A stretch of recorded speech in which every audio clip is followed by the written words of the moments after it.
And welcome to the Los Angeles Community College District Open Enrollment for Adjunct Faculty presentation. As we move through this presentation, we will be providing you an overview of the current benefits offered to you by LACCD. LACCD has made it a priority to provide a comprehensive benefits Nestor, package. I'm so sorry to interrupt. I apologize if there was a miscommunication. Most of the folks attending this are not adjunct, they're classified. Is this gonna pertain to them too? Uh, yes and no. So adjunct has more limited options, whereas classified has a lot more. I was under the impression that this was for adjuncts, but If we do, classified has more, is so there a different presentation to pull up? I That don't have one for that. Oh, I was given this adjunct, so I modified this presentation for adjuncts. oh, But I can just pinpoint some differences that are from this. okay. Thank you. Sorry about that. Yeah, that's what I was told. Anyway, so my disregard the adjunct part. So let's go to the next.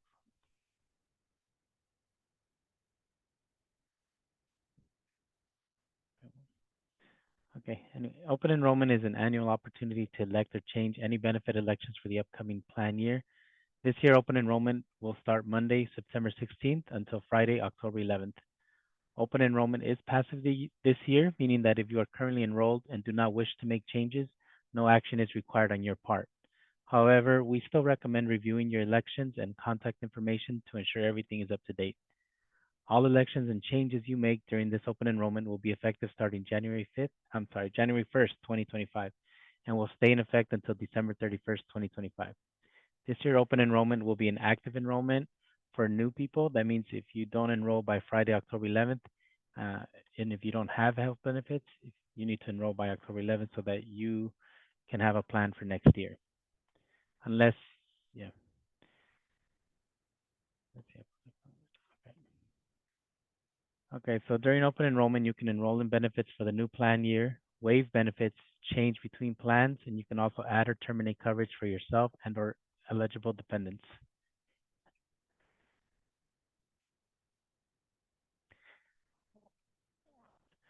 Each year, you will be able to make changes to your benefit elections during our annual open enrollment period, which usually takes place around mid-September.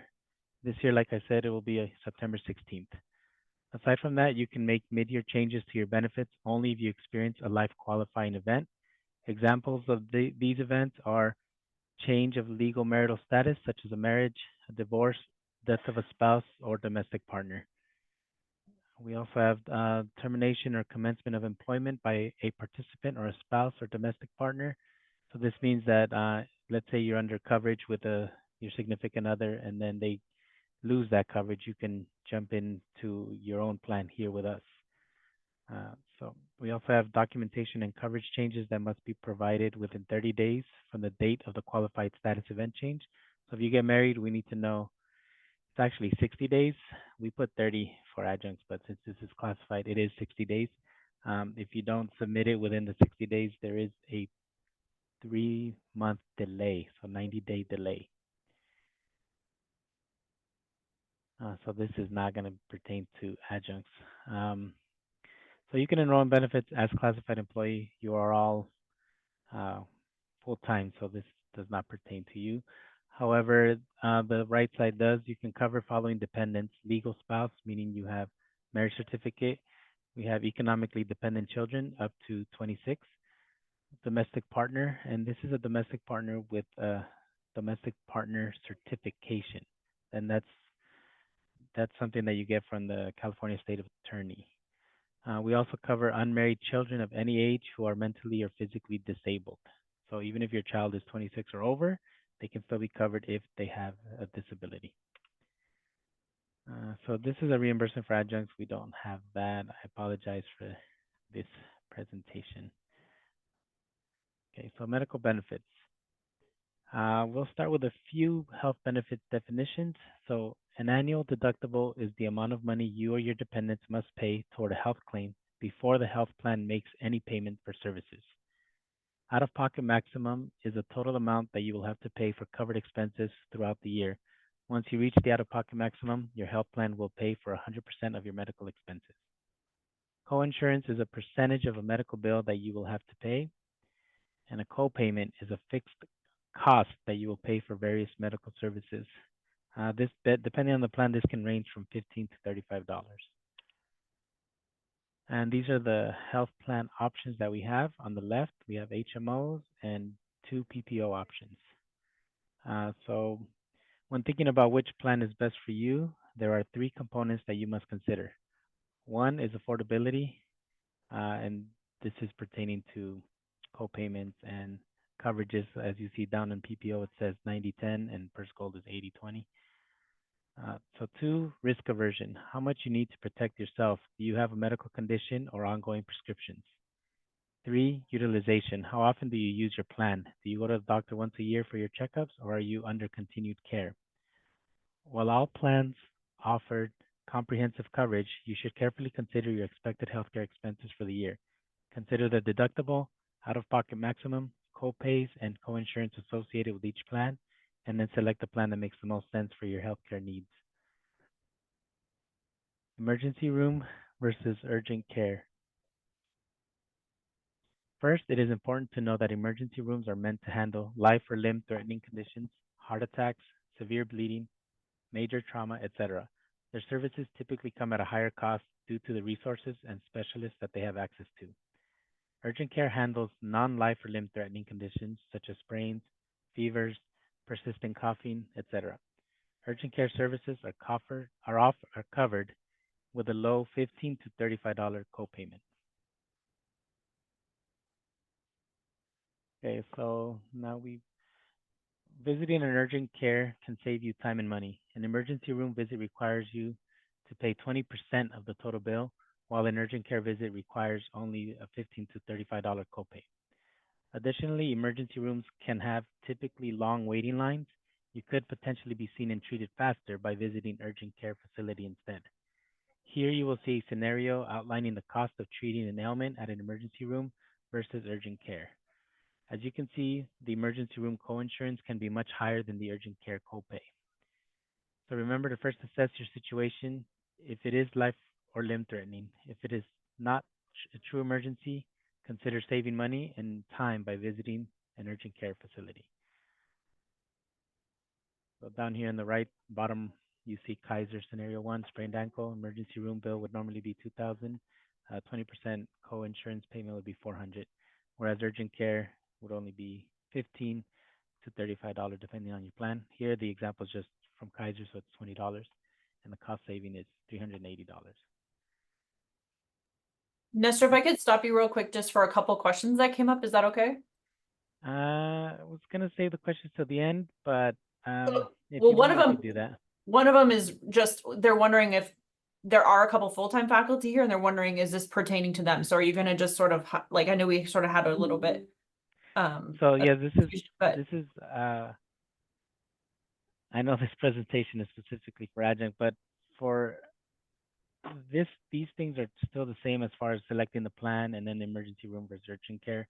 The only difference with ad there's not much of a difference right now. okay, but I mean, it's still worth it for them to stay on Yes, most of the yes, stuff. but it's Okay, still yes, just the making sure. premiums, Okay, yes, co-insurance okay, and premiums are still the same. okay, thank you. This is the same here as for dental benefits as well, except for one thing that I'll add right now. LACCD offers two dental plans. So we have the biggest one is the dental HMO plan that does not offer out-of-network coverage. Okay, so I'm sorry. LACCD offers two dental plans. Both of them offer comprehensive coverage, but they have some differences. The biggest difference is that the dental HMO plan does not offer out-of-network coverage, and you must select a primary dentist that will direct your dental care. Although out-of-network coverage is offered on dental PPO, we always recommend visiting an in-network provider, and this will offer the best pricing and save you the most money. So here you see the differences. So dental HMO is no benefit maximum, extensive dental network, and orthodontic services are included. Dental PPO plan, there's no annual deductible. There's extensive dental network and out-of-network coverage. And for full-time employees, every 5 years with Delta Dental increases your calendar max here. Uh, so, for example, from the first from year one to year four, your max is as an active employee is 1,000, and it goes up $500 every 5 years. So from year 5 to 9, it's at 1,500. Year 10 to 14, it's 2,000, and year 15 to 19, it's at 2,500. And at 20 years, which is the maximum, it caps at 3,000. That's something that adjuncts don't have, that all the full timers have. Okay, so the Delta Dental PPO plan is offered through, the Dental PPO plan is offered through Delta Dental. This plan has no deductible and allows for $1,000 in dental expenses per person per year. Preventive services are covered at 100%. Members will pay 20% of fees for basic services such as fillings and basic root canals. Members will also pay 20% for major services such as extractions and crowns. Orthodontic coverage is available to both adults and dependent children. Members will receive a lifetime benefit maximum of it's 2,000 for orthodontics. That's the one for orthodontics.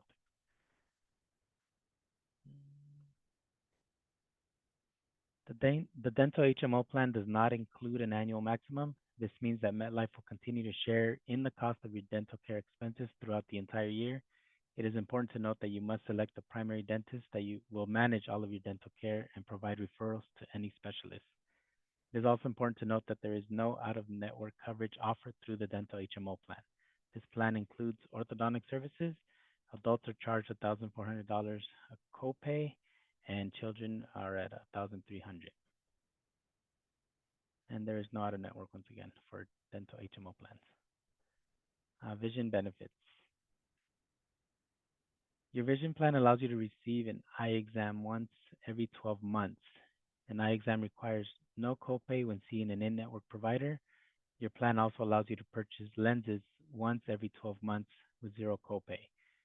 You will receive $200 once every 24 months to purchase frames, and you will receive an additional 20% off any remaining balance. You can also choose contacts instead of frames and receive up to $200 for elective lenses. Medically necessary contacts are covered in full. Although your vision plans offer out-of-network coverage, we always recommend visiting an in-network provider as this will offer the best prices and save you the most money. In addition to this VSP plan, we do have computer glasses for full-time employees. We automatically started inputting them after the pandemic, so it's not listed here, but you do have computer glasses available just for you, but not for your dependents. They are covered for you for every year instead of on your regular frames are every 24 months, but the computer frames are every year, and it's $150 instead of 200. So let's talk a little bit more about in-network versus out-of-network. So first, it's important to note that many of your medical plans do not offer coverage at any out-of-network providers unless you're experiencing a life or limb-threatening emergency. You will be responsible for 100% of all services received. The medical PPOs, dental PPO, and vision plans do offer out-of-network coverage, but we always recommend visiting in-network instead. And this is for a number of reasons. So the pros of staying in-network: lower costs. In-network providers have negotiated rates with your insurance company, resulting in reduced out-of-pocket expenses. Insurance coverage. In-network services are typically covered at a higher percentage by your health insurance plan, reducing your financial burden. Convenience. In-network providers are often located nearby, making it easier to access necessary healthcare services. We have here the cons. I'm sorry, one last pro is streamlined claims process. That means it's just faster to get your claims processed. Onto the cons on the right-hand side. Um, Out-of-pocket expenses are typically higher due to the lack of negotiated rates. Insurance typically covers out-of-network expenses at a lower percentage. And balance billing: out-of-network providers may charge you the difference between their fees and what your insurance plans covers, leading to unexpected and higher costs.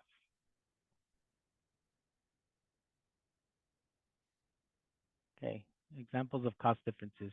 Here we have the scenarios outlining the cost savings you'll see when you are in network versus out of network.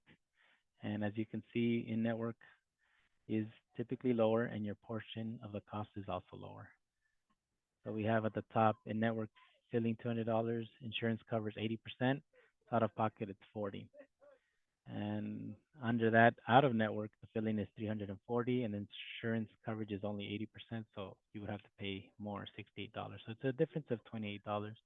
On the right-hand side, we have an eye exam example. In network, eye exam costs $100, and out of pocket would be zero.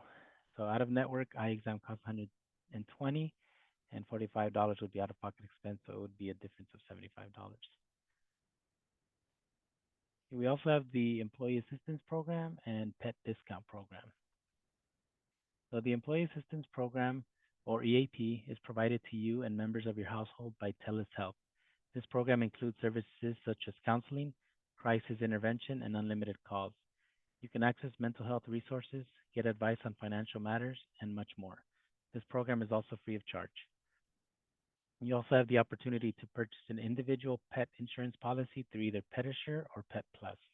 This policy can help you save on your pet's wellness care and any procedure that they may need in the future.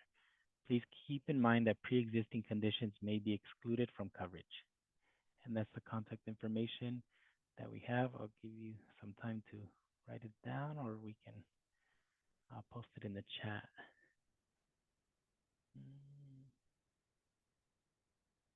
I can't add it in the chat because I can't copy it. And it I'll probably post wouldn't be fast enough, but someone did have a quick question about what are computer classes? So for people that are always on the computer, such as ourselves, mostly classified employees tend to be on it all the time. It basically has a slight zoom so that the screen is more visible, and it also has a blue light, uh, not sensor, it has coverage for blue light, so it protects you against blue light. That's basically what they are. If I'm going to move on, and then I'll post these links in the chat room in a little bit. Okay, so open enrollment reminders. Open enrollment ends October 11th. It starts September 16th. So you have to enroll to have, if you don't have coverage now, you have to enroll to have coverage for 2025. And then you can enroll also to make the changes effective January 2025. And to enroll, you log on to portal, employee self-service portal, and the website is myportal.laccd.edu. You don't have to turn in paper application. Everything is done online now. That's one of the changes we've been making. And if you need help, you can always call us. We don't have the number on there, but let me post it in the chat. So I'll take questions for now. Let me get out of this screen so I can upload those notes. Okay, great. And I can help queue some of these questions up for you. So just to be clear, if somebody goes to open enrollment and makes any changes or additions, that goes into effect January 1st? Correct. Okay, great. Can we get the slides was another question. If you send them to me, I can send them out if that's helpful. Yes, I'll send them to you. Okay, great. Someone had a question that they're an adjunct and their class doesn't start until the second half of the term. And can they still enroll during open enrollment? So as an adjunct, we do have something coming up on August 26th. So try going to portal then. Open enrollment is actually not effective until January, and that's one of the differences that we have here. But we do have an adjunct enrollment on August 26th, and that would be effective September 1st. So as an adjunct, look for that. Check your emails. We will be sending out something soon. Okay, and then someone also had a question about, can they pick different health coverage for different members of the family, or does the whole family have to be on the same plan? No, everyone has to be the same. So basically, it's your plan, and everyone else is just under it, getting it from you. So they can't have their own plan. No. Okay. Any other questions, folks? I think we got the ones in the chat.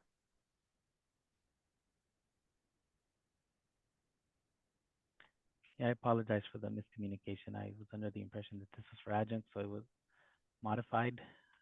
It's okay. I'll be in touch and maybe we'll schedule a follow-up one for classified But we will be at Pierce. Where's my calendar? I know some folks are interested in learning more about the other benefits, like the different retirement accounts and how to access all that side of benefits. Maybe you and I can be in touch, or you can put me in touch with whoever could elaborate on that, Yes, sure. unless you have any information that you're able to share. I'll just email it to you. Okay, I will send that out, folks. Hang tight. Is any of it on the website? Like, is it on the LACCD like SharePoint or website or? We are updating our website. We have been making changes. I'm not, oh, yeah, so we could just take a look at it. If there's something missing, you can let us know. We can add it. But like I said, we will be at Pierce, and that would be on September 25th. We'll be there from 10 a.m. to about 1. And will there be people there to talk about the retirement benefit type stuff, or like, you know, the accounting financial benefit stuff? No, that's specifically for health benefits, so vision, dental, and health benefits. Okay, I'll circle back with you because I know folks are definitely feeling like it's hard to get that information, is the sense that I'm getting from folks. So Mhm. I'll be following up offline with you to see if we can help facilitate that information. We will be having workshops, so just focus on the emails that we sent out, and we will have representatives from retirement unit in those. Are those coming in the fall? Yes. Awesome, thank you. Any other questions, folks? Somebody wanted to clarify the date you'll be at LAPC. Yes. Once again, I did say it was September. I lost the phone. Hold on. It was September 25th or 26th. I don't remember. I just had the paper and I put it away. Let's see. Okay, let me get it. Hold on a second.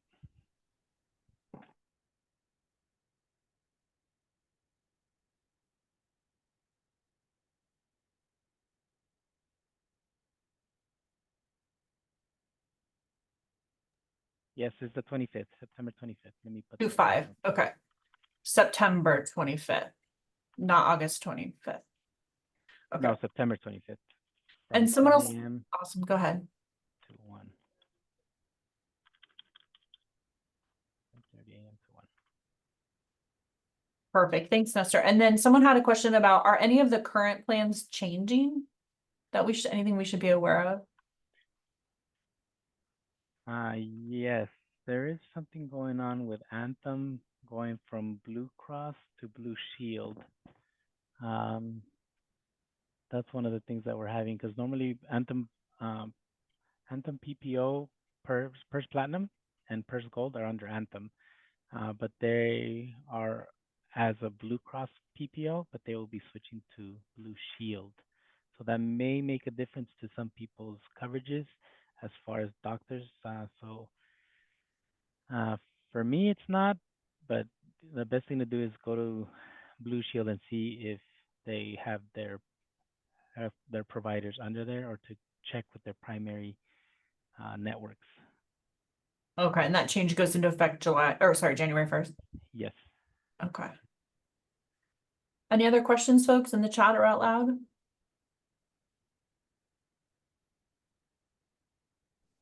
I typed one in the chat, but I don't know if you guys could see it. This is Jessica. Oh, Let's see. sorry, Jessica. You mentioned something about, you said for adjuncts, they will have a separate open enrollment.